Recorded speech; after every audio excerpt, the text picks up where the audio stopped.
to NEOS Lab, and welcome to the discussion on towards green energy, the challenge of Europe's energy future. My name is Josef Lensch. I'm director of NEOS Lab. We are an open laboratory for new politics and the party, academy and think tank of NEOS. NEOS is a liberal citizen movement that made it into parliament in 2013. It was only founded in 2012, so it's still quite young and new on the scene.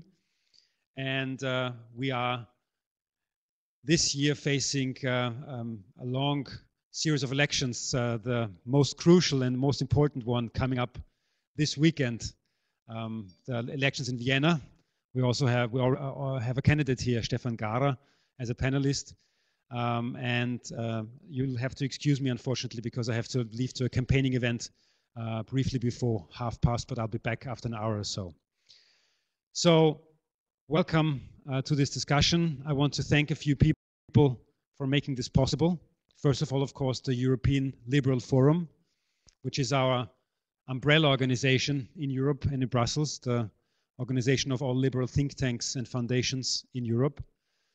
I want to thank our partners, first and foremost, Daniel and FORES, who are in the lead for the project. You have the project report, or the first project report, on the table. I want to thank all the other panelists for making it possible, from Bulgaria, from Sofia, from I think Brussels today, for making the way, for coming here. Thank you very much.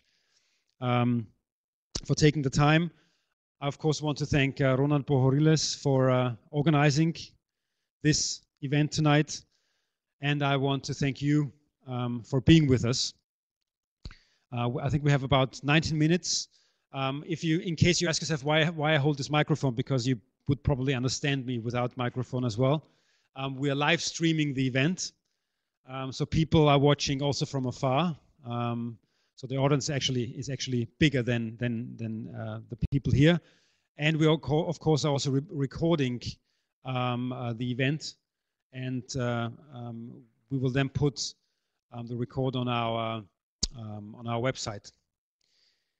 So, without further ado, I hand over to Daniel, who will say some words and introduce you to the questions and challenges that we face in the context of tonight's topic.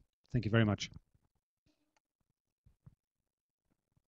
Hello everyone, thank you for coming here. My name is Daniel Engström Stensson. I'm managing the program for environmental and climate policies at the Swedish think tank FORES, who are, as Joseph said, together with NEOS Lab and with the Friedrich Naumann Foundation Sophie office, running this ELF project.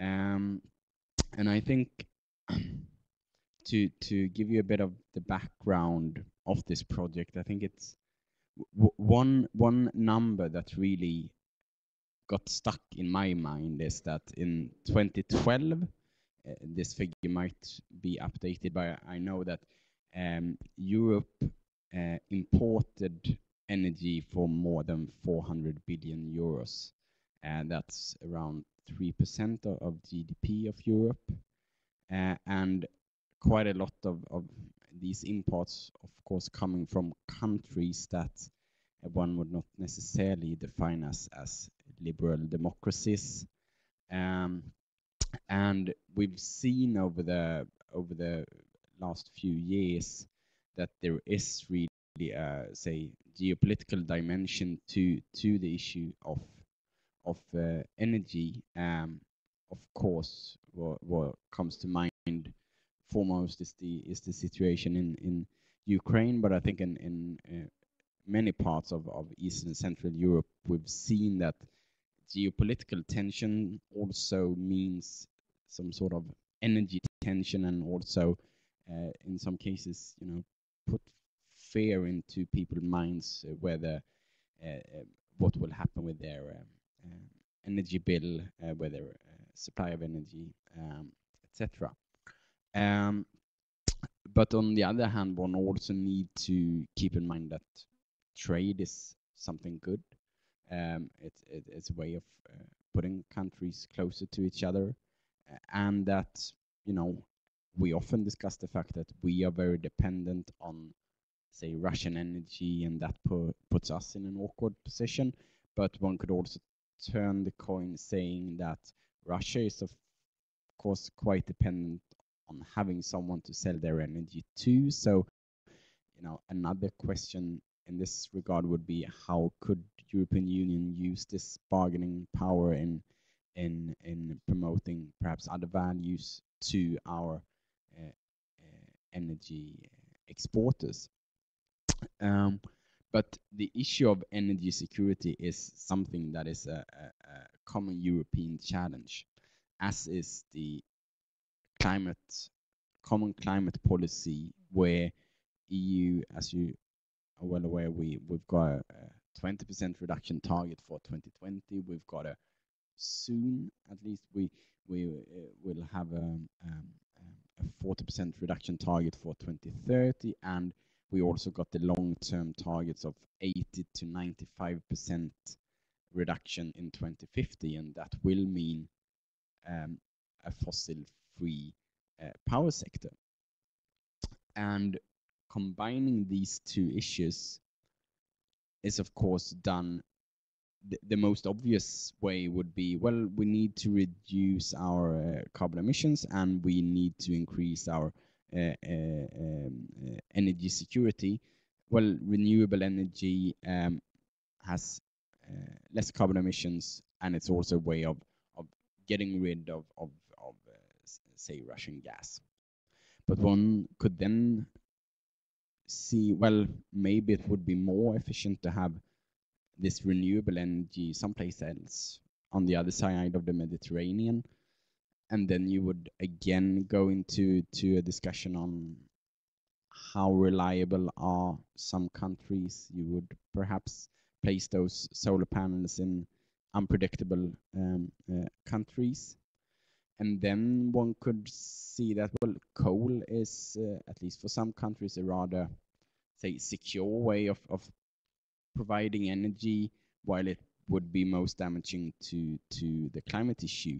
So one could see that this is a rather complex issue, and we try with this project to learn a bit more on what are the policy solutions to this. The European Union has, of course, providing the proposal of an energy union, with the idea that there is a need of a better European cooperation, and they are highlighting many of the important issues that I've mentioned here. But it also brings to attention some of the issues of, let's say, country sovereignty, where energy issue has been a very national issue and will probably continue to be. And, you know, just because you say, well, we need a common European energy market, etc., those kind of developments are not easy. Just from a Swedish perspective, I know that quite many Swedish businesses would not be too happy about having too much interlinkage with other parts of Europe, because we've got relatively lower electricity prices, and that is a advantage for our businesses. And why would we want to get closer to the, let's say, continental energy prices? And I'm sure every country would have those own national interest reason for why not going into more cooperation on the issue. So I think the aim of this project is to better understand what are the challenges, both in terms of energy security and in terms of reaching the climate targets. And in doing so, we have this project, which now have run for around 6 months. We've had a workshop in Stockholm in April, a workshop in Sofia just about a month ago, and then this final workshop here in Vienna.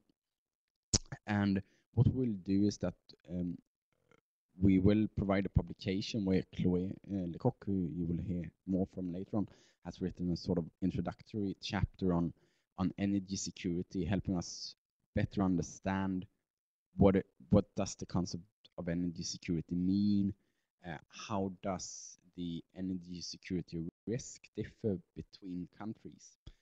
And then we also have 3 case studies. You've got the Austrian case studies in front of you, but we also have, at least on draft level, a Swedish and a Bulgarian case study, helping us understand what does the circumstances look like in different countries. And having these 4 chapters, we will, in the workshop tomorrow, try to dig a bit deeper into what are the common European and liberal solutions to all these challenges, and to what extent are they common European. I know that in the workshop in Sofia we discussed also perhaps the need of regional solutions, given the fact that, say, the debate or the situation in Sweden and Bulgaria are somewhat different, and maybe it is premature to start discuss too much about common European policies, but rather focusing on the regional solutions and maybe then link them at a later stage. So these are some of the issues behind this project, and I hope that the panel discussion tonight will help us understand better what the challenges and possible solutions are, and also tomorrow, and then we will have a somewhat challenging October to try to finalize a chapter that provides at least some answers and probably a few more questions. So with that, I think I leave to Ronald, who will moderate the discussion. Thank you so much for having us here and setting up this event.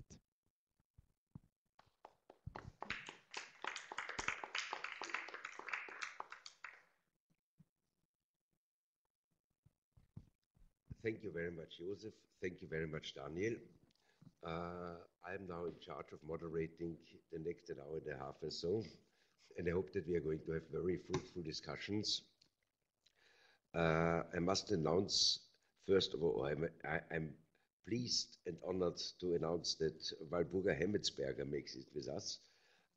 She was bringing in, and I'm very happy that she did so, for a colleague from Berlin who could not make it in the very last moment.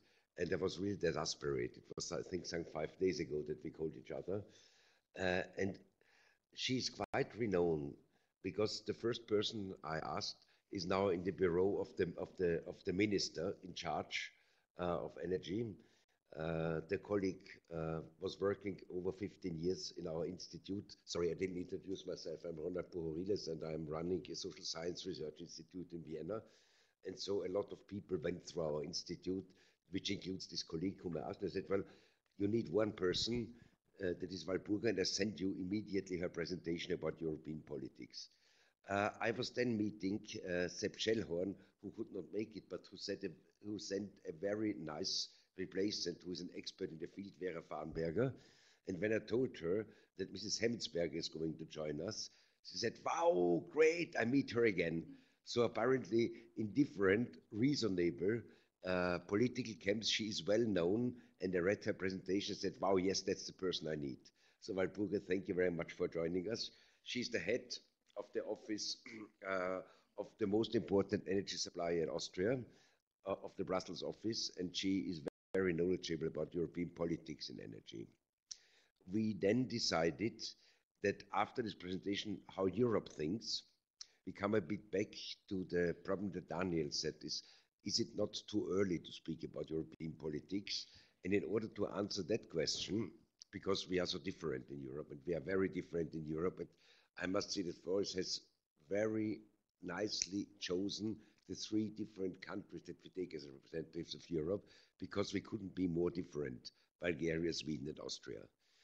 Sweden with the nuclear policy, Bulgaria on all different purposes, you might want to discuss it, Well, in Austria, who's probably a pioneering country, but I come back to that, and I'm a bit local patriot in this respect. I think we're the example for Europe.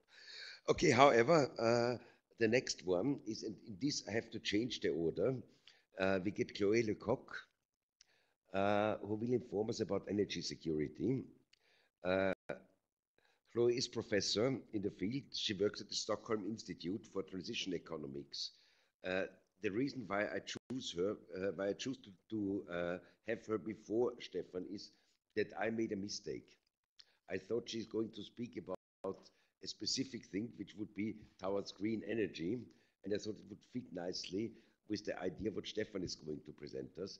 Stefan is going to speak about the role of cities and of urban environments in energy, in sustainability of energy production, which would probably probably fit very much with the idea to have an introductory comment of green energy, or she could then place it into a general environment.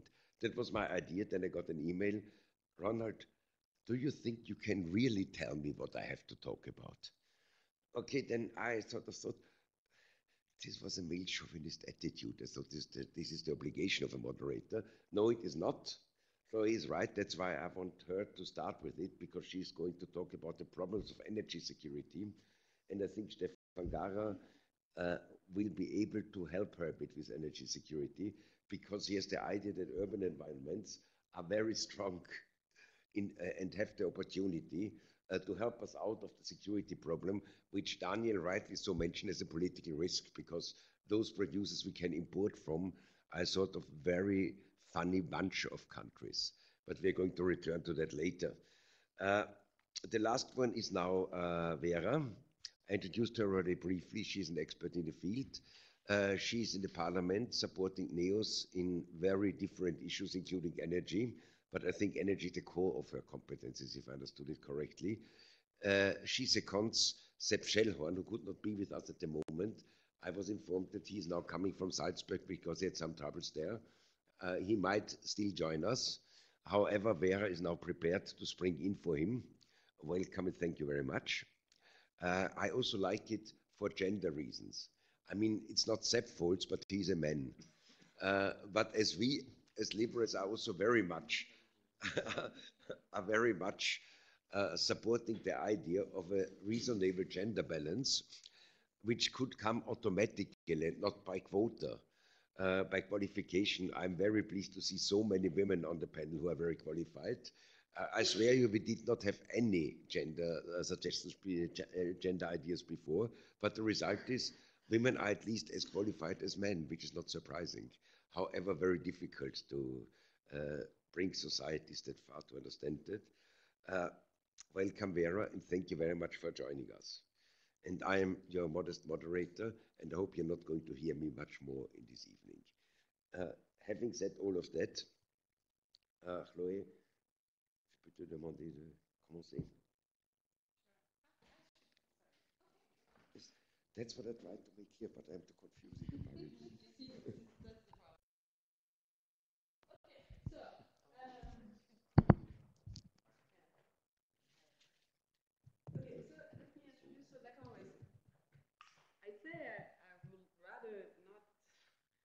About green energy, but then I decided I was a too strong French woman, so I decided I will, and I'm living in Sweden, so I will go for a compromise. I will talk about energy security and green energy as well. So it's just an introduction, okay? But I thought, yeah.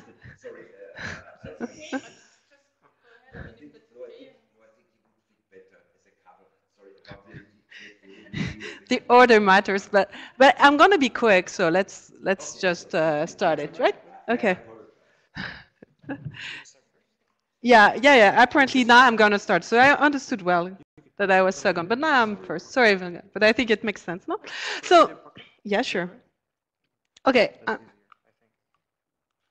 Okay. So anyhow, I don't have. I was supposed just to comment, so I'm going to just do an introduction. Okay, so good. So does it work? Okay, so I'm Claire Lecoq, and I'm at the Stockholm School of Economics, and I'm affiliated at Cite. And so let me just tell you a little bit about this special institute, which is called the Old-Fashioned Way, Stockholm Institute of Transition Economics. And I wanted to say that this institute is really interesting in the sense that we combine policy and research, and we have different activity. You can look on our website, and we have, what is interesting also is like we kind of a think tanks, and we are linked with what we call a sister institute, where we have sister institute in Russia, Ukraine, Belarus, Latvia, Poland, and Georgia, right? And I also wanted to mention that we, every week, we have this policy brief, which is about topic related to Eastern Europe, but it's written by a researcher, we kind of AT researcher, and then we write once a week, so this network. So if you want to have a look or register, you're welcome to look at the free policy brief org. So, okay, so basically just an introduction. So when I was asked to react on green energy, my first reaction was that, okay, green energy is important, but still there's many other dimensions here, as Daniel mentioned it. And really, I think there's like a global energy challenge, which is really, can we have secure, affordable, equitable supply of energy that is then environmentally friendly, right? So and then my concern also is that, okay, if we really focus on climate change, which is really focused on low carbon sources, then do we have everything? So this is going to be a little bit the introduction, right? Because, so it's just equation, you know how it is, but it's really simple, because if you think that the focus is low carbon, if it's the objective, then, okay, so you should look at different dimension here, which is the carbon intensity, the energy intensity, but also, and this is what I would like to stress, this is my first point, is really that you look at the growth, at economic growth, and so which is really the GDP per capita, and then the population, right? So I would like to emphasize that targeting CO2 emission, the level that we're targeting depends on those 4 dimensions, not surprisingly. And then obviously, so there is, it seems to me, a trade-off here that you want climate change, you want to focus on climate change, but you also need to not forget about economic growth, right? And I think, and that's this, I mean, even at the global level, I think this is one dimension that is sometimes we forget. And just in terms of prediction, so this is, of course, so an impact of this 4-factor, but I think it's interesting, so since it's a prediction of the International Energy Outlook from 2010, but still I think it's interesting in a sense that, so their prediction around the world is that the CO2 is going to increase. But the reason, the explanation for this increase is not because of carbon intensity or energy intensity, is more that we expect increased output and we expect increased population. So my first question is, okay, if the target is to have green energy, maybe we should reduce output and reduce population. Okay, it's a provocative thought, but I think here it's maybe this is the target. I understand politically it's not possible to say this, but still I think it's nice also to have this perspective when we talk about climate change policy. Okay, so this is my first point. My second point is also, I wanted to stress here that actually not only when we talk about climate change, we need to take into account economic growth, but we also, and this is the second point, we need to also think about energy security. And Daniel, I think, has really raised interesting points. So this is a work that I've done with another colleague of mine, that's Elena Palsova. And then, so what we look at is like we wanted to understand Europe as a group. We know that European members have different energy profile. This is nothing new. And we know that they have different type of where they import differently their energy, right? So basically this graph, so here you have the European member states, and what you don't need to read all of this, but what you just want to get from this graph is to say, okay, every country import differently. The share of import for oil, gas, and coal are different for country, and also they import. Some countries import a lot from non-EU, and other countries import really less. Okay, and then what we did, and so that's why now I'm talking really about energy security, and I'm quick, and so that's why we wrote a chapter on this, so how to measure energy security. But really, when we try to capture how each country tried to diversify its energy portfolio, we get another picture. So just want to stress that when you take into account not only the share of the import, but also the diversification of the energy portfolio, then you see clearly that first gas is the most risky one and coal is not. So basically there is more domestic coal production, not surprising, and therefore it's less risky. And then you have a lot of variation between countries. So this is really the idea that actually member states, they're facing different energy security problem. And then, so this is about this report that we have written here, and then we have this index and this methodology. But really here, my point is only to say, okay, so given this picture, given that you have an energy security index that is really different among countries, what happens if you give priority to climate change? Okay, so I'm going back because I'm saying, okay, you have different portfolio, and then you still impose the same target for everyone. Then, again, another question that I would like to raise here is to say, there is clearly, at least to me, a trade-off between green energy and, or it could be a trade-off between green energy and energy security, in a sense that gas could be more risky because you need to import it from Russia, for example, but other places as well. But it's maybe more environmentally friendly. Coal, you have it on the domestic, you have it more on the, you produce it more on the domestically, so, but it's less environmentally friendly. But also, and I would like to just end with this, when you have green sources that creates, that can create actually internal energy charts, right? So, and maybe you will mention this also, that actually you can subsidize wind or solar, but we know that then you need to have backup technology to make sure that you have a certain stability, right?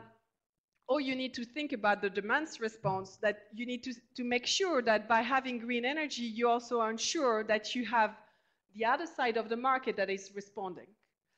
So here, and I'm going to end here, is that my point was, I had only 2 points saying that green energy could be the focus and could be an interesting target, but it is important to remember that there's a clear link with economic growth, and that has to be discussed. And the second point is also that if you go for green energy, it may be in conflict with energy security. That's it. Thank you.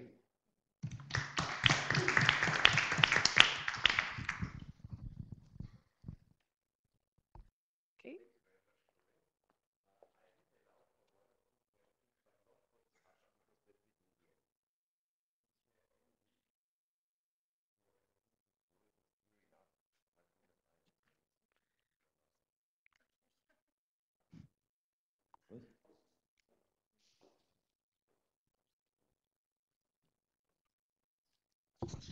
Yeah, thanks very much for inviting me. The pressure is quite high now after the very nice introduction. Just quickly, I'm Walburga Hementsberger. I'm working for Verbund. I'm the representative in Brussels for Verbund. And Verbund is Austria's biggest electricity company. And I was invited actually to give an overview on where we stand in the discussions on the energy union in Brussels at the moment. And yeah, and energy security, of course, plays a big role. But I was asked to focus more on retail market developments and also on sustainability. Just for those who might be on the internet also or around the table who don't know Verbund, just very quickly, as I already said, we're the biggest electricity company in Austria, and we mainly produce electricity from hydropower. So there's some 127 hydropower plants we are operating, and geographically we're mainly in Austria, but then also in the south of Germany, where we also have hydropower plants. Some wind farms in Bulgaria and Romania. Actually, in Bulgaria we just sold, but that's another story. Yeah, just as a quick introduction where I'm coming from. And we have an office in Brussels since 6 years, as we felt that, I mean, basically all the rules which are important for us on national level are coming to 80% from Brussels, and that we want to engage in the discussions on European level with the office in Brussels. If I don't stick to the time, please just stop me. Yeah, please. Good. Yeah, European energy policy. I always like to start with this slide, just to, I mean, you know the 3 priorities probably of the European energy policy. But then before starting discussions, I think it's always helpful to remind us of that we have 3 priorities, and they all 3 have to be aligned basically in the discussions, and that makes discussions often very difficult because yeah, security of supply, of course. If you, for example, build new transmission lines, it costs something.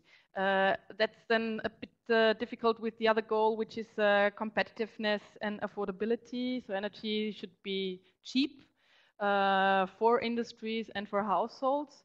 Or if you, for example, develop renewables because you think it's good for security of supply reasons, as you produce it, you don't have to import it, you just produce it in Europe. That also came until now at relatively high costs. And then you have sustainability, where I was asked to dig it a little bit more into, where you have efficiency, of course, the CO2 goals. Also, we might have to rethink the CO2 goal, apparently, after your presentation. And, of course, the development of renewables. And here are the challenges we see as a company at the moment. So security of supply, of course, I mean, you already mentioned the import dependency. We're very highly dependent. I think the European Union imports something like 53% of the energy, and even more if it comes to fossil fuels. It's about 80% we're importing.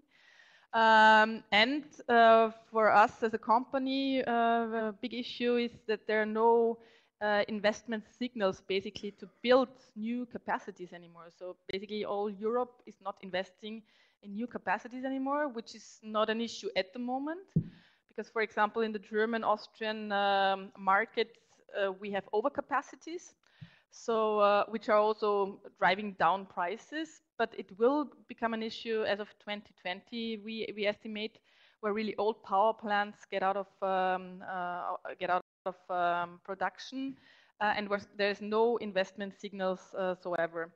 On competitiveness and affordability, as I already mentioned, high cost burden, we think due to subsidies mainly, but also you might know that the electricity price, for example, which you finally pay as a customer, only is 1/3 the electricity itself, but then you have charges and taxes and whatever, and grid fees, of course, which adds up basically. And sustainability, just one challenge, what we see at the moment on the CO2 side is that, for example, in Germany, more coal-fired power plants are built at the moment, which of course are not sustainable at all. which in the end make the balance in Germany. Also, they have a lot of renewables, not looking very nicely actually, and that's because of the prices. The price signals are, from our perspective, wrong at the moment. Which developments are we? Which big developments are we otherwise seeing at the moment on the market? Just a few years ago, still the market, the liberalized market already at the time, since 2005, was a generation system where you basically had central production, big power plants, and these big power plants were fired mainly by fossil fuels, so it was a very carbon-intensive system. What we're seeing now is the transformation into a completely new system with the so-called energy turnaround, where you see more and more decentralized production.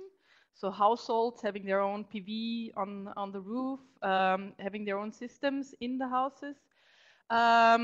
Also, of course, still a central production with power plants, because industry, for example, needs central production. But also more and more decarbonized production, less fossil fuels. And I mean, the European Commission rightly so poses the question, is the market design still ready for the purpose for this new generation system? And this question has led basically to the Energy Union strategy of the new Commission since last year. So in February 2015, the Commission presented their new strategy, which is, I have to say, based on things we were already working on since some time, but it has been brought together, everything, and it's 5 priorities basically. I just go through them very quickly because I want to dig into some of the issues still more in detail. So you of course have energy security and solidarity, as they call it, where you have the challenge of having more diversified import routes, basically for gas, for example, where you have the challenge to develop the grid in order to get, for example, the electricity which is produced, in our case, in the north of Germany, wind farms, big wind farms, to get it down to the south, where you have the demand centers. On the internal energy market, there's still a lot to do. Like, for example, big issue at the moment, the market design, and here the question whether the markets will provide all the solutions we need in the electricity market, or whether we need more regulation, and more regulation also in form of capacity mechanisms. That's a big discussion at the moment. I go more into that afterwards. Integration, of course, more of renewables, subsidies of renewables, how to tackle this. Decarbonization, where we try to make the European emission trading system fit for its purpose. And then, of course, the whole big area of demand, which is a relatively new area the Commission is working on. The retail market hasn't been in the focus of the European Union until now, until a year ago, so much, because the Commission first wanted to get the problem solved on the wholesale market. But now it's very much the focus on the retail market, and here in particular also on how for example, the demand can help to be able to use or to use less electricity. How the demand could respond to different scenarios. If, for example, if there's too much wind, that you could spur demand, or if there's too little wind, that you could maybe some industry customers or whatever could reduce their production. And then, of course, there's always, like in every policy of the European Union, that we have to invest more in innovation and competitiveness. So these are, in a nutshell, the 5 priorities we're talking about. And they consist of, from my point of view, 3 main pillars, which are the sustainability goals, basically. They were already mentioned today. So we have goals until 2020, and we already set new goals, as 2020 is just in front, just around the corner, for 2030. and as you can see, also from the sheer numbers, you can see that the European Union is basically having CO2 reduction as priority. Although they say, I mean, we have 3 goals, but in the end, the idea is that the emission trading system, as a market-based system, should also drive the developments in the other 2 areas, in renewables development and energy efficiency. So we have the goal of at least 40% for CO2 reduction until 2030, which is double of what we have to achieve until 2020. 27% renewables, that's approximately what we would reach anyway if we would reach the 40% goal on CO2 reduction. So that shouldn't be so much of an effort. And the same for energy efficiency, 27%, which should be reached basically by reaching the 40% goal. What is new is key indicators, which are going to be introduced. That's the plan, at least, to see, for example, how we are developing on competitiveness or on energy intensity. And the whole system needs a governance system for the future, just because the goals until now were binding on member state level, at least with regard to renewables. And they're not binding anymore, it's just binding on EU level. And therefore you need some incentives for member states to act, basically. And that's what they're trying to figure out, how you can have member states moving in order to altogether, in the end, achieve the EU goal.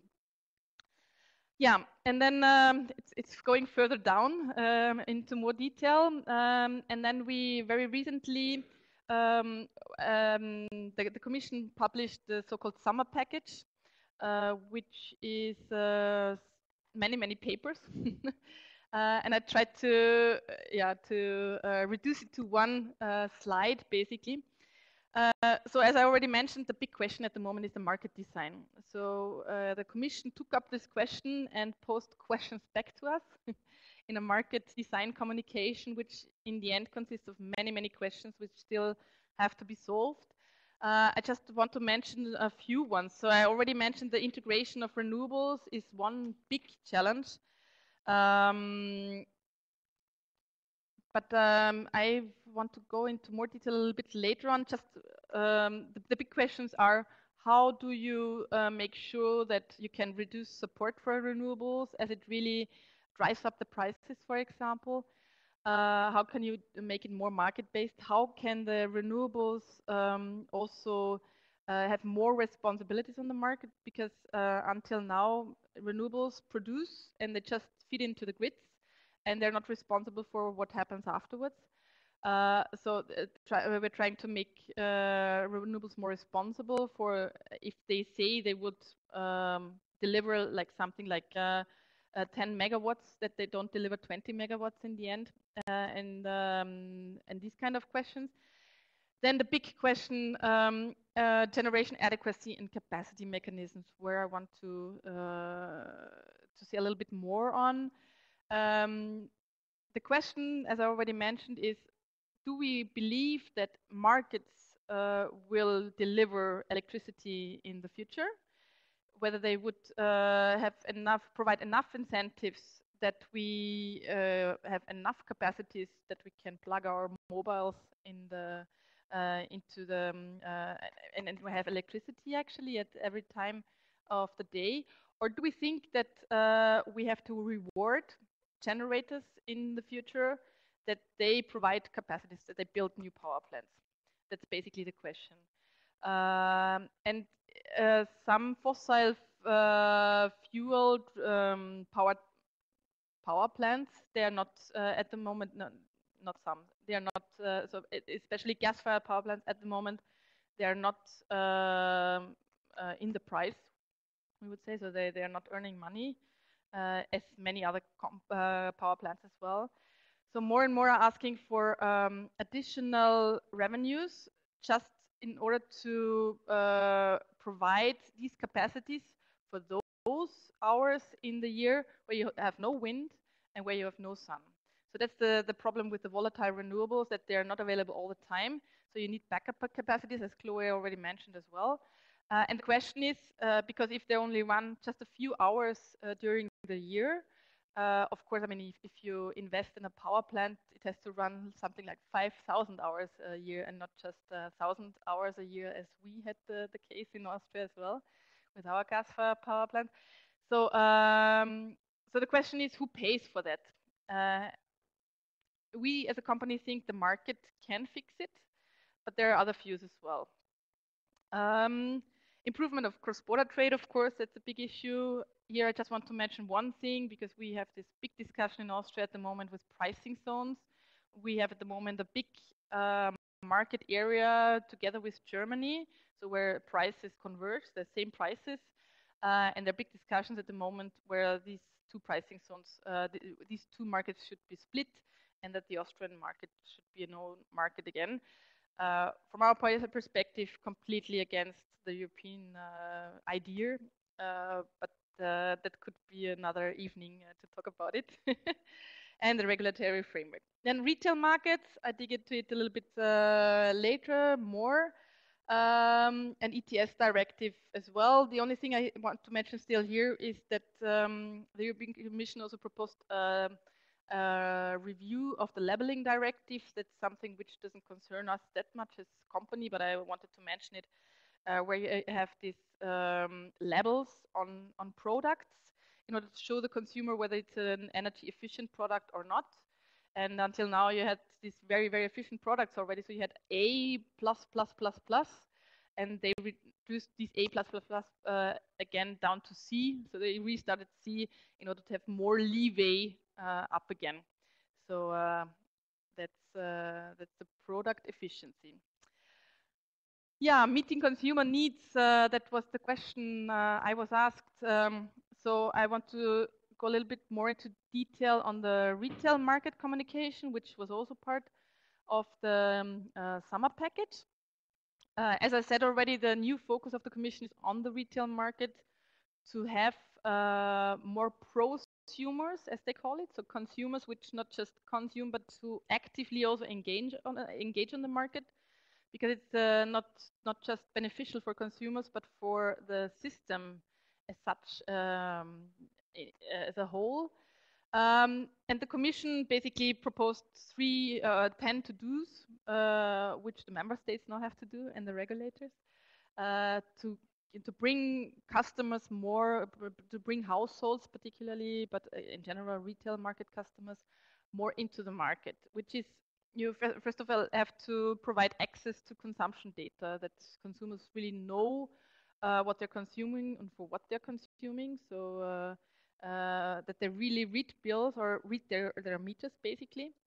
You have to facilitate supplier switching. I think in Austria that's already quite very well done. In other countries they are still lagging behind. Consumer protection is of course a big issue. You have to incentivize customers, of course, to engage in the market, because if you can save something like 30 cents because you're looking every quarter of an hour on your mobile phone in order to see how your energy supply is developing, you probably won't do that for a very long time. So you have to have incentives for consumers to really engage. Smart meter data, of course, which has to be controlled by the customer. That was also a question which was debated some year ago. But I mean, in the end, the Commission said, okay, it has to be controlled by the customer, and it can give this data to someone else in order to organize, basically, order to better manage the energy supply. Energy poverty has to be tackled. That's a big issue. Then market access for new service providers who help the customer in order to manage its energy household. They have to have access to the market and fair access. Aggregators, we call them. So that's basically service providers who put together different retail customers in order to provide their services on the market for them all together. interoperability of devices, of course, I mean, devices have to talk to be able to talk to each other, otherwise it doesn't function. And then big question, of course, what role the DSOs should play, so the distribution system operators. Should they really involve in the market, be a market player themselves, or should they just be market facilitator? The Commission and also we as a company believe that they should just be a market facilitator and they shouldn't intervene as a regulated business basically in the market. And R&D the same as in all other areas. And then there was also some best practice on own consumption, because the Commission sees that there's more and more own production and own consumption, as I already mentioned. I mean, people having their PVs on the roofs, then maybe heat pumps in order to heat the house, and storage capacities. But then in some hours they still want to rely on the grid, because you may not be self-sufficient for the whole year. So first, the Commission wants to incentivize the people produce their own electricity, so that's very important for the Commission. But at the same time, the question arises, okay, but the grid has to be there in order to provide people with electricity if they don't produce it themselves. But who pays in the end for the grid? Because in many member states, you only pay for the electricity consumed, and relatively to that, for the grid. But if you only use it in a few hours as a backup, you pay relatively less. So that's a problem which has to be solved. Yeah, that's on retail. I don't know whether there are any questions before I move to the sustainability goals. Okay, yeah. Yeah, sustainability goals, of course, they're the 3 2030 goals which the Commission or the heads of state in the end decided on. I start with CO2 reduction. As I already said, it's a binding EU goal as it was before. And both non-emission trading sectors and emission trading sectors in the end have to reach the 40%, whereas the burden is more on the ETS sector with 43%, and the non-ETS sector, which is transport basically, and agriculture a little bit less, 30%. We just got the proposal for an amendment of the emission trading directive from the European Commission, because there are some challenges, and the biggest challenge is that it's not functioning. That has many reasons, but the main reason is there's too many certificates on the market. There's a huge surplus, which for some reasons is due to the economic crisis, but also because the Commission allowed international credits and other reasons. So there's too many certificates and the price is very low. So there's no incentive at all to invest in CO2 low technologies. You all know the problem probably, and yeah, low price. The Commission tried to strengthen the market with 2 attempts in the last years, a little bit, but that's far too little actually in order to have any consequences on the market. That was backloading, where we tried to get some of the surplus certificates out of the market in order to get them in again towards 2020. Finally, we think very luckily the Commission or the Parliament and the Council also decided not to put it into the market back again, but to create a market stability reserve, which means that the surplus should be reduced annually at a certain amount, with 12% as of 2019. In order to get rid of the surplus, and the backloaded certificates should also get right into the market stability reserve. That's a nice thing to get rid of the surplus, but it wouldn't help us from our calculations. So it would help us only as of 2026 at the earliest, basically. So until then, there will still be no incentives from the price in order to invest in low carbon technologies.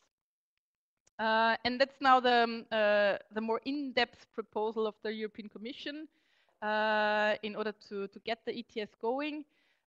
Basically, it's implementing the 40% goal, so we have to reduce certificates quicker, and that's done by the linear reduction factor, technical term. But basically, it says we have to reduce the certificates much quicker in order to reach the 40% goal in the end. But there's just one problem. The industry, and especially the energy-intensive industry, doesn't like it too much to have higher prices, which is understandable, of course, because they have to compete internationally. So the Commission tried to fix the carbon leakage rules, which are already in place, but which haven't been sufficient for some parts of the industry, to fix that and to really make sure that those who are at risk of leaving the European Union just because of high electricity and CO2 prices, that those would stay because they don't have to, they get free allowances basically. They don't have to pay for the emissions. And that's what the Commission is now trying. The industry says it's not enough yet. I mean, we as electricity industry, we cannot really comment on that. But that's the discussions going on at the moment. And there are some funds as well in order to help industry and poorer member states. Renewables, just quickly, because I think I'm running out of time, no? Oh, okay, that should be all right. Yeah, as I already said, it's just a EU goal. We will have to we will have to reach until 2030, so no member states goal anymore. And it will be very interesting which goals the different member states are giving themselves for renewables. I'm already looking forward to the goal Austria is going to set. I think we still have to wait for some time. But what does it mean for the different sectors? It was already mentioned at the very beginning. Basically, until 2050, we have to be carbon-free in the electricity sector. For 2030, that means 45% renewables in the electricity sector. And for the transport sector, they're thinking about new goals because there was a 10% goal until 2020. No new goals, so we'll see what's coming up. Yeah, and the Commission says support, and that's one of the big issues. Support for renewables has to be more market-based than in the past, which means that we have to get rid of the fixed feed-in tariffs which renewables are getting at the moment. Yeah, that's what the Commission is saying, and that's what we also support as a company. There's also already the stated guidelines. Maybe you're familiar with that, which already put up some first goals actually in this respect. But we expect more from the Commission, and also more because someone also mentioned regionalization, that like member states help each other in attaining these goals. It might be more. It might be easier in some member states to develop renewables as in others. Like for example, in Austria, we're very lucky to have a lot of water, so we can use this energy for producing hydropower.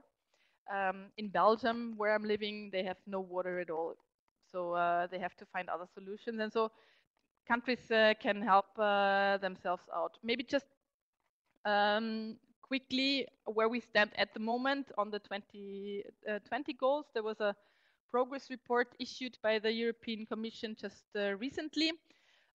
We in Austria are doing quite well. At the moment we're 32%. We have to reach the goal of 34%. Some others are doing not so good, but in the end the Commission is expecting that we reach the 2020 goal altogether.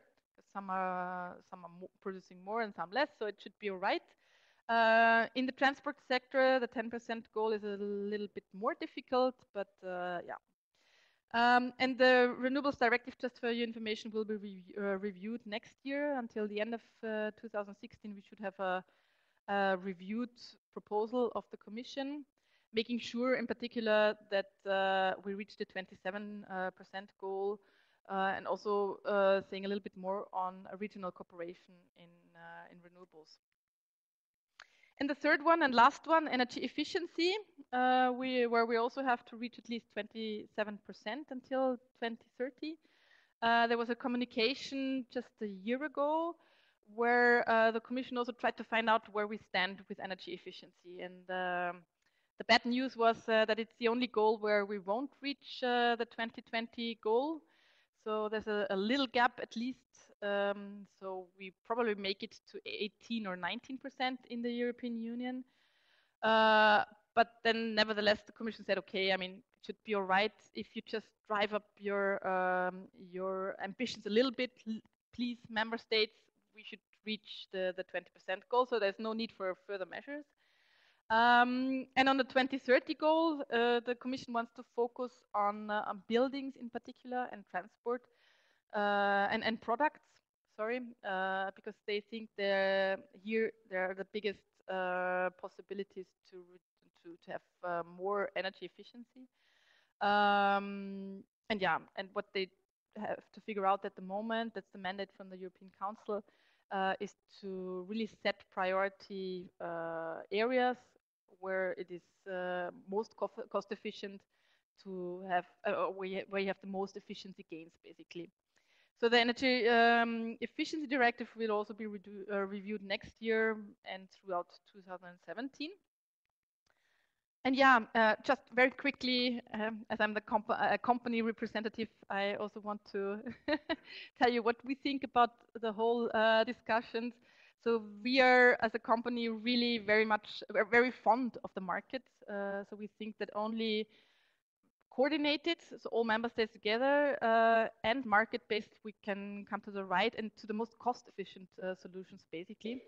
And we have some 7 points which we think lead to the right solutions, to the most cost-effective solutions, which is, if I start at the end, basically, because we think it's the most important instrument, reform of the CO2 market. So really the ETS has to be the driver, because it's the most cost-efficient system. It has to be the driver for renewables development and for energy efficiency. Then, of course, development of renewables, further development, because the new system will be a renewable system, but you have to make sure that they're integrated in the market, because otherwise it doesn't function. So no support anymore for those technologies which can perfectly compete on the market. You have to develop grids, because otherwise you don't get the electricity where you need it. The balancing markets have to be cross-border, so you have to be able to really sell your balancing electricity cross borders. We in Austria, for example, don't have that possibility to its full potential to sell our balancing power to Germany. Demand response plays a very important role. We as a company, we're at the moment developing platforms in order to have more demand response possibilities, in particular for industry. That's a big issue. Yeah. Market areas, I already tackled it. The pricing zone is very dear to our hearts, because it's a very liquid market where you can trade electricity. So that's very important. We have big market areas. Yeah, and in the end, if you want to make the market function, you also have to accept that in some hours, prices peak, so that you have very high prices in some hours in the year. But that's basically then the possibility for the backup capacities, for the backup power plants to earn their money in only very few hours, and which makes the symbiosis basically of volatile renewables and backup power plants possible. That doesn't mean that the consumer has to pay something like 3,000 euros a megawatt hour in certain hours, but that means that on the wholesale markets, you have to have these volatile prices, and also you have to allow price peaks, which you can hedge, of course, I mean, on the markets, but otherwise it doesn't function. And that's it, basically. And that's the most cost-efficient system from our point of view. Yeah, and outlook for your information, but I don't want to go into more detail what's happening next. So there will be a winter package in January, February, concentrating on more on the gas market, basically, and on heating and cooling. And then on transport, there will also be a communication next year to decarbonize transport. I also already mentioned the non-ETS proposal, where member states have to see how they want to share their efforts in reducing CO2 in the non-ETS sector. Yeah, and State of the Union report. So that's just for your information if you want to dig more into what's going to happen next. Okay, thanks a lot. Yeah. So this was a quite impressive presentation that in such a short time you could give us so much information. I think that we will have some things to digest, but I see already main lines on discussions that we can have after all presentation have passed by. It covers precisely what we have to see as a policy background, and it fits very nicely with Chloe's presentation. It was more on the technical level, on the technical side of energy production and consumption.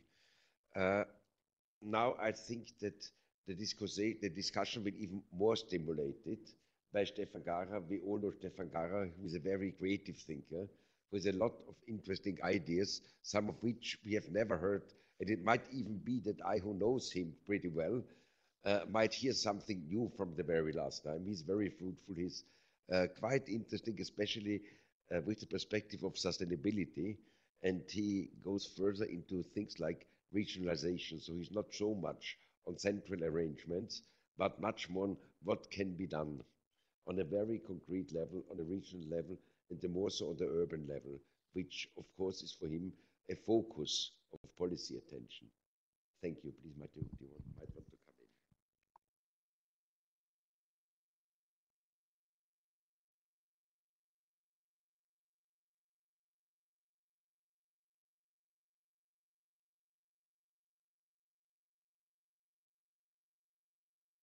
Days to have a real change in Vienna. So we are running for the elections.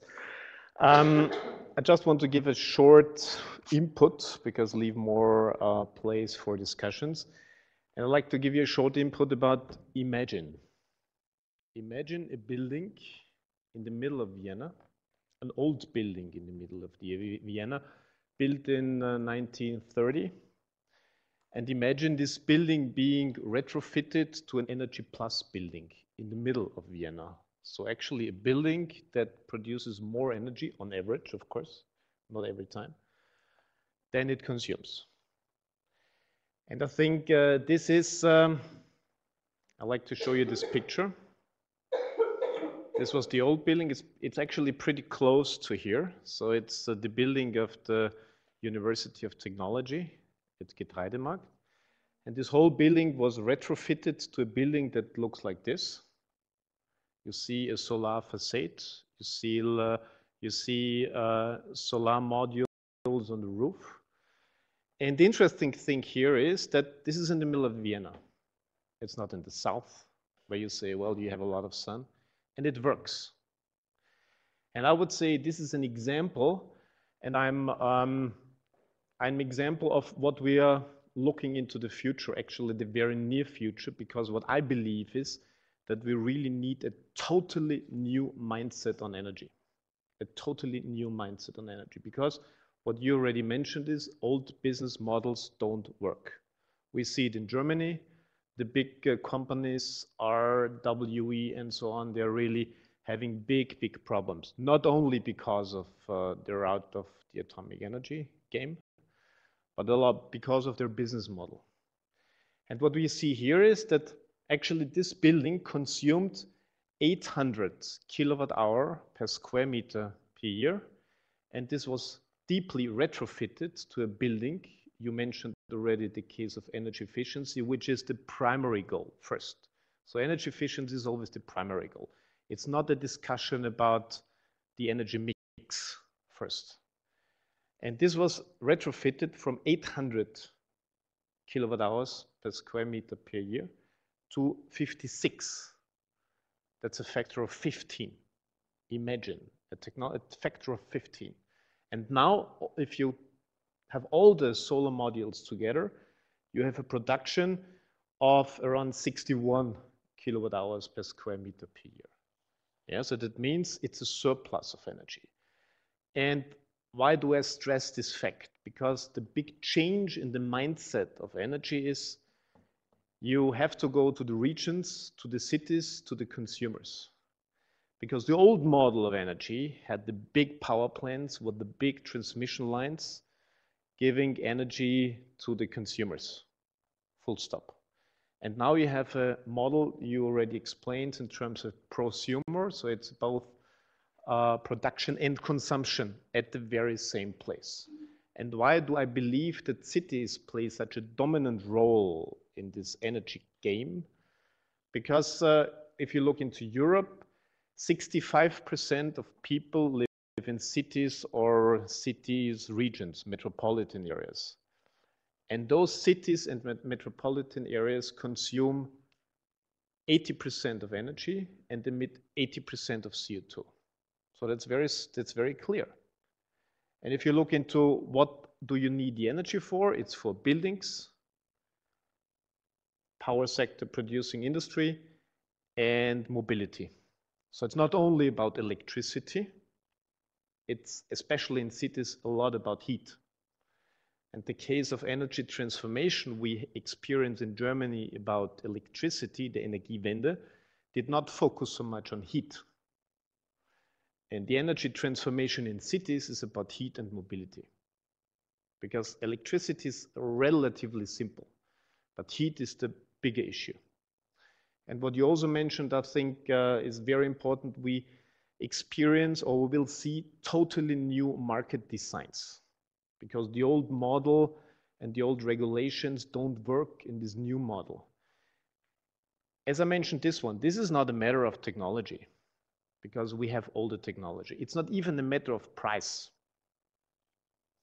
because, it's not a matter of price in the case that you consume the electricity at the place you produce. It's a matter of price if you have to put it into the grid, because then, as you mentioned, electricity is only 1/3 of the total price, is really the production. Yeah? So we have to rewrite the rules in a totally new way, and this is this is the importance to change this kind of system. And what I see is that this, what you mentioned in terms of market design, the enhancement of own production, is a very crucial and important part. And we have to see buildings not as a consumer, but building being part of the energy infrastructure. Yeah, so a building is a power plant, not a consumer anymore. And what that means is that if we look into the goals you mentioned, 2050, 2030, and if you imagine we are starting to build buildings today, actually the infrastructure and the building has to fit the goals in the future. So actually we have to build them today and not wait for tomorrow. And this, of course, from the political point of view, and this will be a big challenge also in the city of Vienna, is to convince builders that they take in some ways at the forefront of cost will be a little higher, of course, we know. So we have to define a new way of financing. So the third crucial thing in this transformation is how to finance the future of energy. So we need new measures. It's not only the cost of a building, it's about life cycle costing of a building. So we need new measures. Yeah? And this is very important. Also within all our regulations. Because if you use the old measures, it doesn't work. Because people would say, well, it's too expensive at the forefront. Because of course, it's more expensive to build this one than a conventional house. But on the long run, on the life cycle of the building, it's cheaper. So the question is, how can we change financing mechanisms that allow us to construct these kind of buildings? And this is a regulatory approach. It's not a technological approach. We have the technologies. Of course, solar cells could be more efficient or whatsoever, but this is not the problem. And especially in the city,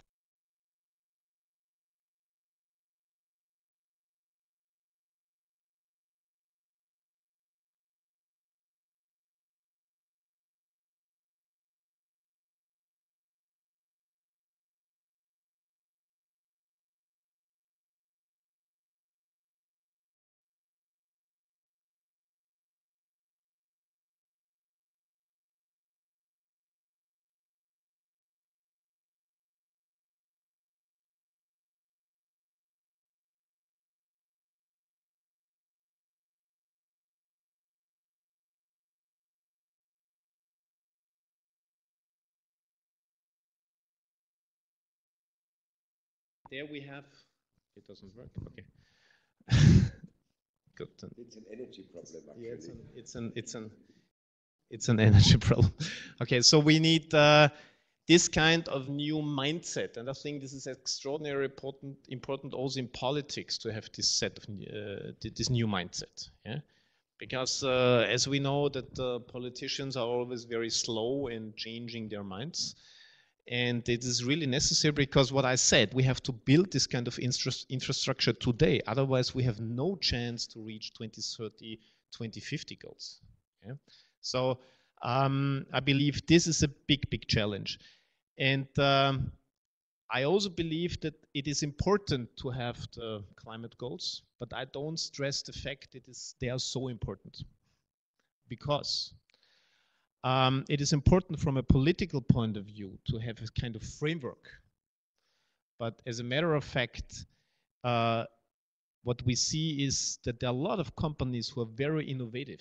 Yeah, so it's a matter of new business models, new companies entering the market. Yeah, and I also always have one example. You probably know the energy supply, the energy company NRG in the US, which is a top 250 top Fortune 250 company, has a capacity of, I think, 70 gigawatts, so which is pretty huge. And they totally changed the business model because they said, we are not going to build any big power plant in the future. We will only build our power plants at the place of our customers. Yeah, so this is a totally new business model. And if you imagine a little bit further, who will be the big players in the energy field? Are these the Googles or the Apples, or is it Elon Musk? Yeah, so there are totally new entrants in the energy market. And I think we have to always keep in mind when designing new regulations and when designing new frameworks that that should be flexible enough to allow new models in the future. And in the moment, we have very strict regulatories. Especially, for example, I mean, the problem of what you mentioned, enhance your own production, that doesn't work because you have the production and the grid. Yeah, so it's not allowed that you sell on a local level in a little neighborhood the electricity to your neighbor. Yeah, so we have to design this modeling kind of new microgrids, not only for electricity, but also for heat. Yeah, so I think there's a tremendous change in the system. And in my belief, this will be much faster than we think. And we will, I believe, quite easily reach the goals for the power sector. It's more difficult for the mobility sector. Because what you mentioned in terms of oil imports, primarily this is for mobility. Yeah, so that's the hugest fraction. And the challenge will be how we design this kind of new architecture of markets, also from a political perspective, to leave this kind of innovation possibilities open on the local level. So I see cities being a very important transformer of the energy system in the future. And this is already starting now. I'm involved in a lot of projects on the European level with different cities. And what is also important is you need to test. So it's this kind of local urban labs, laboratories, where you can test different new technologies. And so this is also important for us to have this kind of frameworks where you are allowed to test new technologies in a local market. Yeah? So to be much more open, this needs a different kind of political behavior. So, and this is what is NEOS going to be for. Okay, thank you. Thank you very much for keeping the time. I think this was a particularly fascinating, new and different views. And we might come back in our discussion about this idea about the local grids that are in line with the plans of the European Union, but a different type of implementation. Because Stefan's thesis was we can just achieve the goals by an entirely new thinking. So this might become a quite interesting debate. But before we start the debate, I hand over to Vera. Vera is giving us, or at least it was planned with Sepp, but I don't know whether he communicated it to you, to give us the liberal view on the energy policy and the things we discussed. But I'm not sure whether Sepp has communicated it to you. Yeah, well, I think, I don't know whether it works perfect. Okay. Yeah, thank you very much. I would like to, well, give the national view on the whole issue and on, yeah, on basic framework with which Austria is currently dealing. The fact is that Austria is very poor of natural resources. That's a fact. We have to deal with it. Yeah, except for water, but when it comes to, yeah, to gas and oil, and therefore we are highly engaged also in the transformation of the energy system. The problem from a national point of view and from the point of view of a small political party in Austrian Parliament is that basically Austrian energy policy is, I would call it, under construction. We don't, well, our energy minister is, I think he's quite desperate at the moment. We are struggling and muddling through for a couple of months and years without having any vision, without having any clear plan. We just have an energy strategy until 2020. And we are already waiting for an energy strategy 2030 for 1.5 years. And now he told us it might come until 2018. So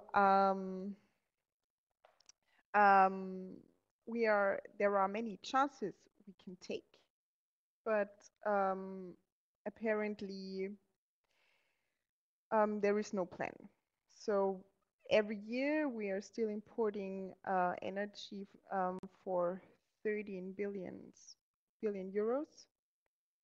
And according to a study from an Austrian university, a substitution of 10% on the fossil fuel imports by green energy produced in Europe, the European GDP would grow by 2.5%. So the economic effect would even be higher in midterm if the generated growth would then be reinvested in R&D.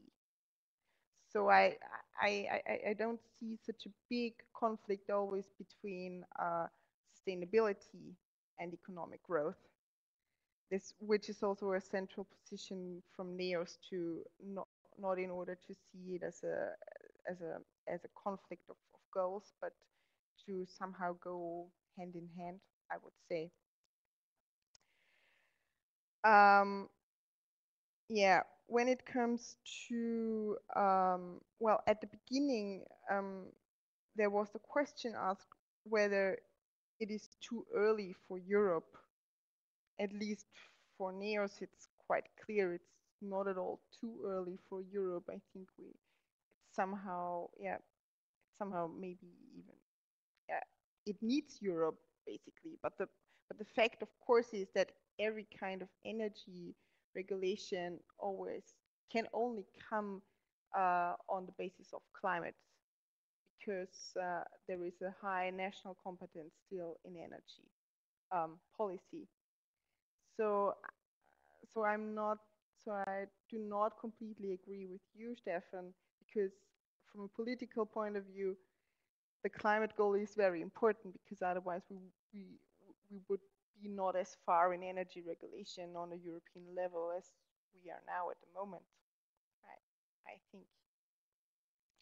But of course, there are a lot of questions when it comes to the market design. But also in this point of view, Austria does not want to go further. We do not want we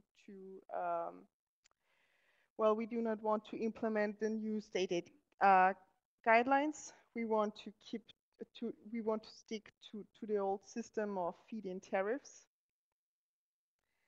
NEOS would definitely prefer to change the whole system, because we are sure that renewables are ready for the market.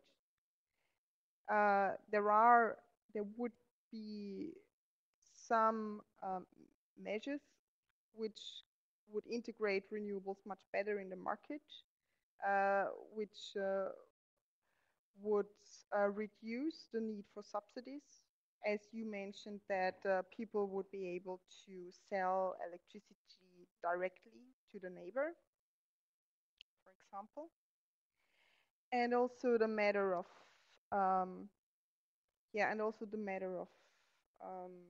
kind of rethinking the unbundling. But yesterday I talked to somebody from the European Commission, and she said that there is a very intense discussion due to the fact that in UK and Italy, DSOs own battery storage, so there it is possible. But they are somehow islands still, at least UK. So, but she does not think that there will be a big change in regulation in the near future. From a liberal point of view, we would also prefer a kind of more market approach when it comes to energy efficiency. So we are not very happy with the national law, the transposition of the Energy Efficiency Directive, which is kind of, yeah.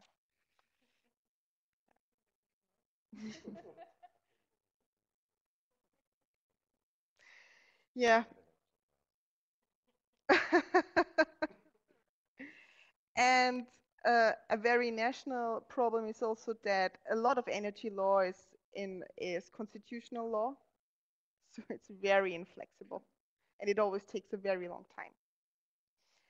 And we just basically now discussed the production, but in order to achieve a higher level of security of supply, especially energy infrastructure is very important. So, and as far as I know, there would be a very there could be very huge savings also with the right European energy infrastructure, from 40 up to 80 billion euros. At least these are estimations from the European Commission. Yes, basically, yeah, I'm not so well prepared as the others, but yeah, I think so far I would like to stop at that point, so maybe can just enter in the discussion. Thank you, Vera. I think that despite the fact that you were, as you said, not prepared, you gave us quite interesting insights, especially with regards to the position of the Austrian liberals, which I think is in that also important. It shows that it shows us that liberalism is European, but likewise also national. Because as we heard, there are different national policy goals and different policy strategies also among liberals. Don't talk, Daniel, to an Austrian by propagating nuclear power. We would eat you up. Don't talk about specific energy production means that we don't like in Austria, like the shale gas. Don't try to talk it with us. So I think we saw, and that you made very clear in your presentation, thank you, is that there are these differences, that we have a lot of things to discuss. I think we should now look at a very interesting debate, because we got very many different positions now, some of them being very much based down to the earth according to the ideas that Europe has developed, with all the criticisms that we had against it, that it was quite centralistic, although more liberalized now than it used to be. Whereas, for instance, Stefan says, we don't need all of that. We just have to start to produce and find a new business model. So I think that was quite stimulating and quite interesting. I mean, I think we got that. But I mean, it's interesting to see the stimulation that how can we combine traditional modes with a step-by-step reform policy with an approach that might be more useful for the future. And I mean, Stefan, of course, overdid it by saying we start tomorrow. We start to sell our decentralized power stations, and we deliver to our neighbors and everything is okay. I mean, he didn't mean that for tomorrow. But do we see developments that could help us there? And how is it, as we have distinguished guests from foreign countries, how can they deal with the things that we discussed now? And maybe one of you might want to reply. If this is not the case, or did you want to? Here you go. First of all, my name is Rumiana.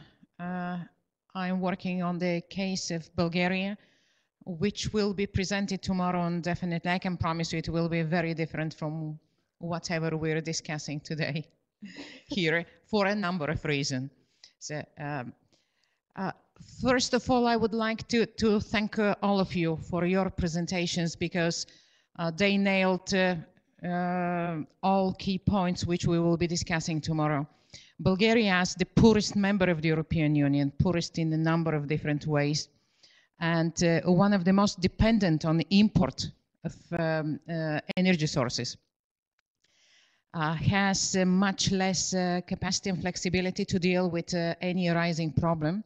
And because of that, all the issues that we are discussing around this table, they're much more critical when we go to a country which has economy and energy production, which is much less flexible in order to balance the problems. What Chloe started with is actually the way Bulgarian politicians discuss the relationship between development, energy concerns of all types, starting with the GHG emissions. In the past, I have been involved working for a Norwegian university in Bulgaria for development of the climate change a national plan for the climate change of Bulgaria. And there is incredible reluctance to discuss some of the issues, because the connection in some countries simply doesn't work. When we put on the table all the issues, nuclear energy, green energy, whether nuclear is green or not, that would be a big issue. And all the other issues. And that becomes, that comes to a point that in our country it's very difficult even to speak about numbers. People who have worked there obviously know, because the society has turned quite secretive. After so many economic problems, after so many people have lost jobs because of closing inefficient facilities, people become more concerned about their income, and right now they compromise with the quality of their life. We have gasification, literally, in some settlements, and people don't complain, because if they stop the energy production from coal, they will not have salaries tomorrow. So, starting with that type of a problem, I take in a very positive way the challenge which Stefan put on the table, because from a perspective of a country which is not as large market as Sweden or Austria, being given a chance to start testing new construction technologies, it could be, it may work, it may not work. I know about many attempts for the past 15 years since I'm dealing with sustainable development. Sometimes it works, some other times it is not so efficient. But if we don't start testing really today, and even today it's already too late, we will not have the possibility and the capacity to go on a larger industrial scale with some of the ideas. So to me, it's incredible privilege to be here with you. And I'm looking very much into your input into the discussions. We promise tomorrow to tell you everything we know about the energy sector, because most of what's happening in the Bulgarian energy sector is still confidential, including the assessments of the situation, of the condition of the sector. They come with great confidential. Parliamentary commissions, Bulgaria is parliamentary republic, so that's the supreme power. Parliamentary commissions do not get access to that information. Ministers do not have access to much of the information. And the power production is state-owned. So it is not as bad as it may sound, because as a number of speakers mentioned, it's a very rigid system, and the flexibility is not one of its aspects. So in order to have some security and stability in the sector, people try to defend, and obviously defend sometimes too much for the interest of the companies producing electricity, and definitely far too much for the interest of all the consumers, be it large or small. So thank you very much. And yes, we will be part of part of the information sharing, at least.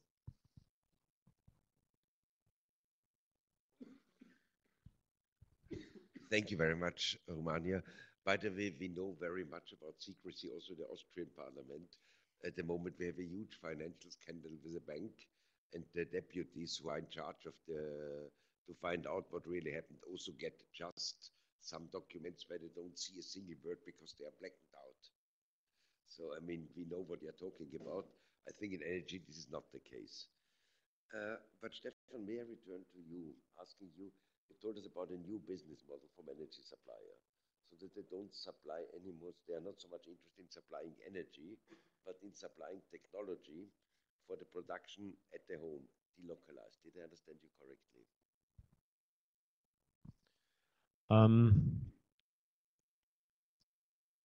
Well, the model is a different way. As I mentioned it with NRG, this huge company in the US. They say, okay, I don't build a big power plant and will sell you the energy, but I will install energy production at your house. You don't have to take care of it. I take care of it. Yeah. So that's the different business model. Yeah. So of course they don't sell you the kilowatt hour, but they sell you a certain service, a certain energy service. Yeah. So it's directing towards energy services instead of selling you a kilowatt hour. So the interest in saving energy is much higher, yeah? Because if my business model is in selling you kilowatt hours, of course, I'm not interested that your appliances are energy efficient. That's clear, yeah? So that's the different way and the different logic that will work. And I'd also like to add something, because these kind of it's not only decentralized. We always have both systems, yeah? So it's always a centralized and decentralized, because just a system only on a decentralized way would not work. Even in the future, we will need a couple of large power plants, definitely. Yeah? So the landscape of energy will be a combined one, but with a higher diversity. And higher diversity also in biology means higher security. Yeah? So one part of energy security is not only the question of supply, it's also the question of how you construct this kind of system. So if one plant fails, it doesn't matter, because a lot of other small plants, in terms of crowd energy, will supply the energy. Yeah? So that's the basic idea. So diversity helps, like we know it from biology. And I also like to add some more thing, because we always talk about risk and sustainability. I'll always like to say, what is the risk of not being sustainable? Yeah? So we also have to see it from the other side. Yeah? And because this is important when we talk about economics. And I have a very, very strong belief that this kind of transformation of the energy system creates a huge amount of new business. Yeah, so it has a positive impact on new business and services. Yeah, so it's not in this case it's a positive change, but of course human beings don't like to change, and that's one of the main problems. Yeah, so we have to see a lot of these opportunities. Of course, for the existing large companies, it's a big challenge. Because this kind of transformation requires a shift in the business. Yeah? But I think that the strongest are those companies will also make this kind of shift. And I think Verbund has taken a lot of opportunities that they will be on the side of the winners. Because you have taken a lot of measures and a lot of redesigns at a very early stage. Yeah? Because you cannot combat change, you have to go with it and see opportunities. And I think this is what Vera says. This is also a principle we have at NEOS to see the positive development. Yeah? Thank you very much. If there are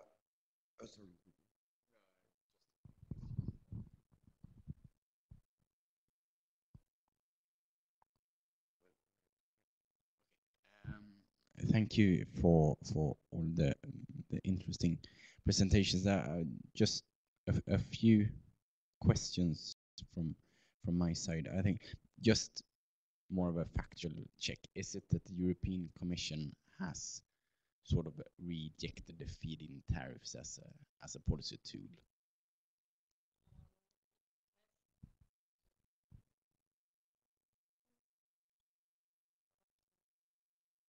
It makes a distinction basically. So the Commission says yes, there should be basically feed-in tariff should be banned. That's the basic principle.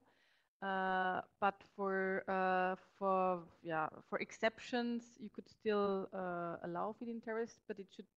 But the basic principle should be that it should be any support should be more market-based. And there are other systems which are more market-based. So feed-in tariffs is not what the Commission wants to see in the future as a main principle of support.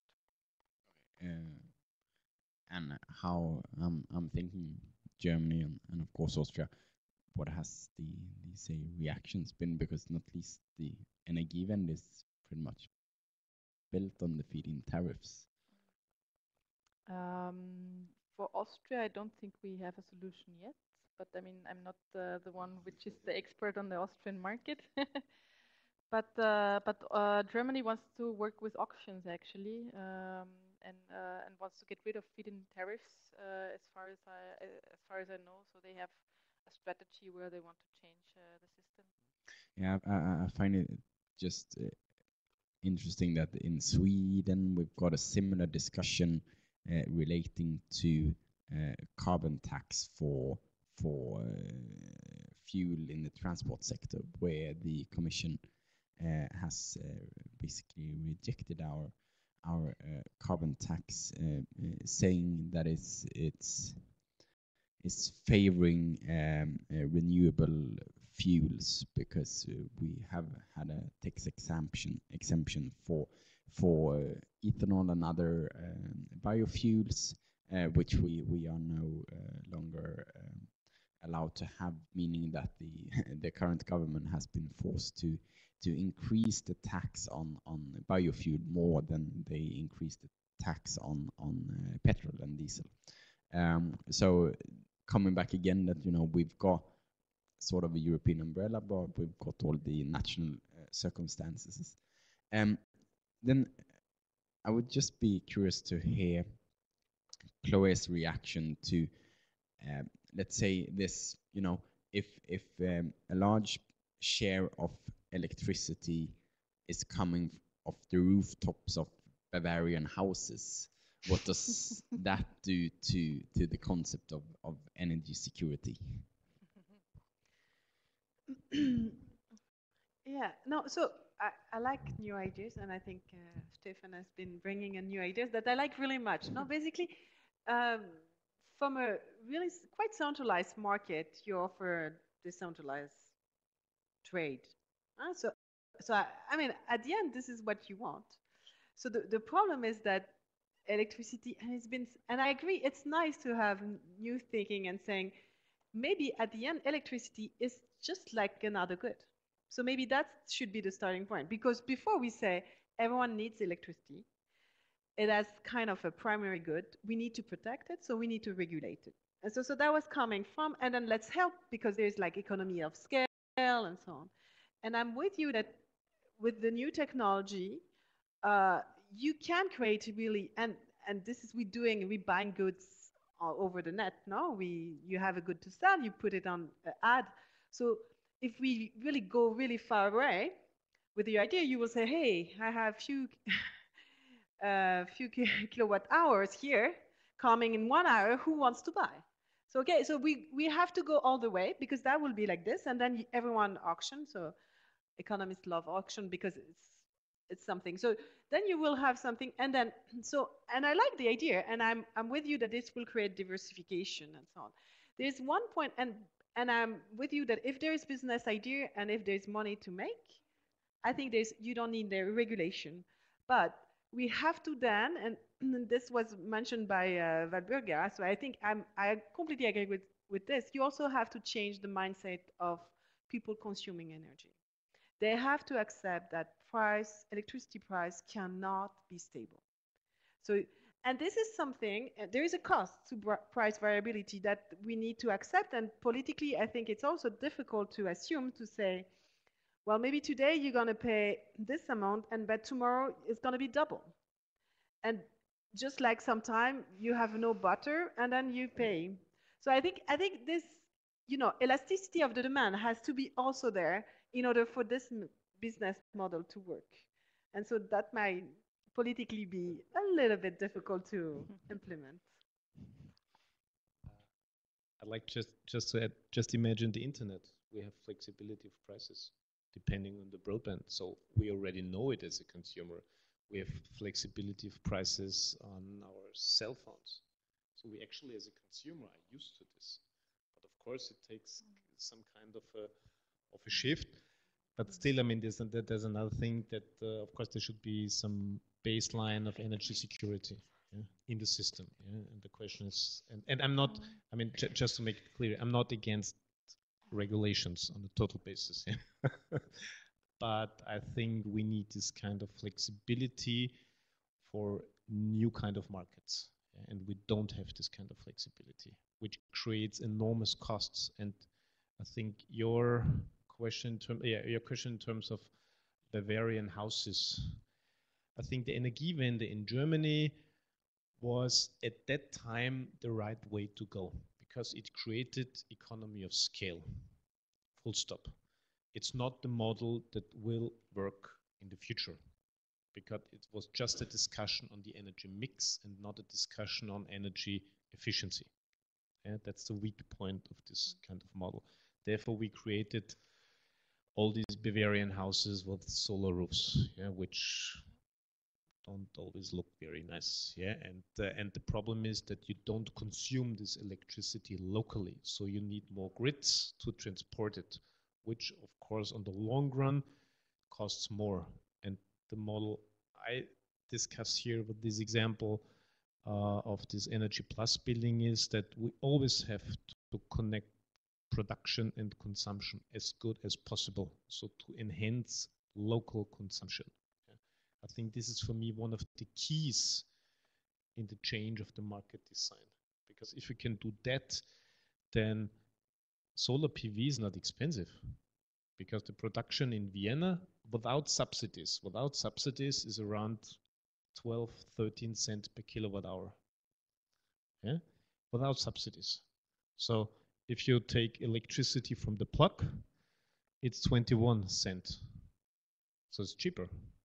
But the problem, of course, is it will be more expensive if you feed it back into the grid. Then it doesn't work, because then you have all the grid taxes and so on. Yeah, so this doesn't work. So therefore, it's really important to, yeah, unbundling was already very talked about unbundling. I also see that on the European level, they are not really interested in the discussion on unbundling because it took a long way to start with unbundling. We have to discuss different ways of unbundling, perhaps on a very local neighborhood level. These kind of ways, yeah. Not on a larger scale, but on a neighborhood level, yeah? And start to experiment. I think this is important because there are a lot of technologies out there, and we have to walk the talk and do experiments, see what works, how it works with storage and so on. Yeah? And then afterwards, we should draft new regulations, yeah? And not do it the other way around.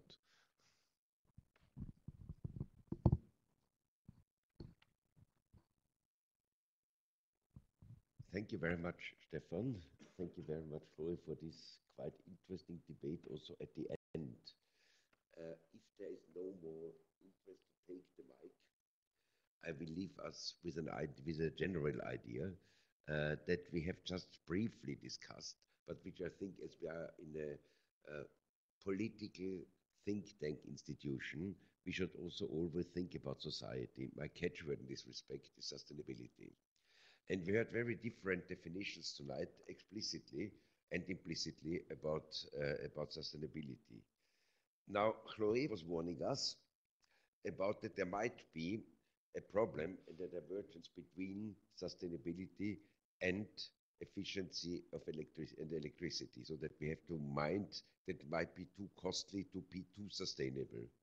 Then we heard another more pragmatic definition, basically coming from the European Commission, but we have this famous triangle: affordability, sustainability, and efficiency. But I would then, so we speak about economy, society, and ecology. Now I would propose, and this is something which I, since a long time, published about, which is the sustainability rectangle. And this is why Stefan's presentation I like very much, because it explains what I mean with the rectangle. That means we have the economy, yes. We have the ecology, yes. We have the social aspects as well. But what we also need is democracy in terms of the civil society. And if we get consumers that are aware of the consumer, if they become proactive in their own energy production, and these new ways of production give the citizens more control than the current situation that we have about the use of energy. And prosumer, I find a very nice word in this respect. Then we have also this fourth point of sustainability attached, meaning the civil society and the responsible individual, which is on the basis of any liberal policy. Remind you, Adam Smith, and about the individuals who make the market. And when we decentralize some parts of the energy production, then we are back to the responsible individual. Then we can get the market again on a lower scale, because at the moment what we have is a supermarket. We have many monopolies that sort of control things. But if we come back to the individual, if we come back to the smaller companies, and that's where we are in the process of coming to, we come back to the basic liberal principles.